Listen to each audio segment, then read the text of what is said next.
Oui, bah, c'était effectivement un Bulgare, dans un bus de nuit entre Berlin et Dijon. Oui, à un moment, je sens, il y a du frottement et je suis là: «Mais non, ce n'est pas ce que je pense». Donc déjà, 1re chose, c'est j'étais en mode freeze de je me raconte des histoires pour c'est pas ce qui est en train de se passer. Bon, après un moment, c'était un peu plus dans les zones, Mmh. j'étais là: «Ah!»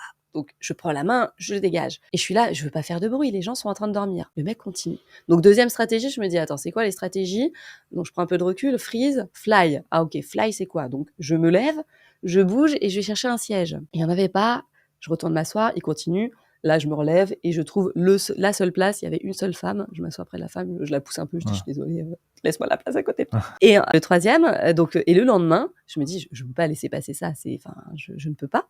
Donc c'est le fight. Mmh. Donc je retourne après la pause, pipi sur l'autoroute, je retourne m'asseoir à côté du mec et je le regarde dans les yeux et je lui dis: «Bonjour, j'aimerais bien revenir sur ce qui s'est passé cette nuit. Est-ce que tu es conscient de ce qui s'est passé, ce que tu as fait?» Et le mec: «Ah mais de quoi de?» Et je lui ai expliqué, je lui ai dit: «Bah voilà, les gestes que tu as faits, c'était ça, ça, ça. Est-ce que tu sais comment ça s'appelle? Bah, par définition, ça s'appelle une agression sexuelle. Est-ce que tu sais ce que tu risques si moi je vais à la police et que je raconte ça? 5 ans d'emprisonnement, 70 000 € d'amende ou 75 000. Enfin, tu te rends compte? Et Mmh. ça peut traumatiser. Et je lui ai expliqué, et je lui ai expliqué, et je lui ai fait un cours sur le consentement, Mmh. sur les violences sexistes et sexuelles. Et en tout cas, et je lui ai vraiment redit, et je lui ai dit, mais tu sais, ce genre de choses, ça peut traumatiser à vie des gens, et c'est absolument pas OK. Donc j'espère que prends-en bien conscience et que tu n'en le referas plus jamais dans ta vie, Mmh. quoi.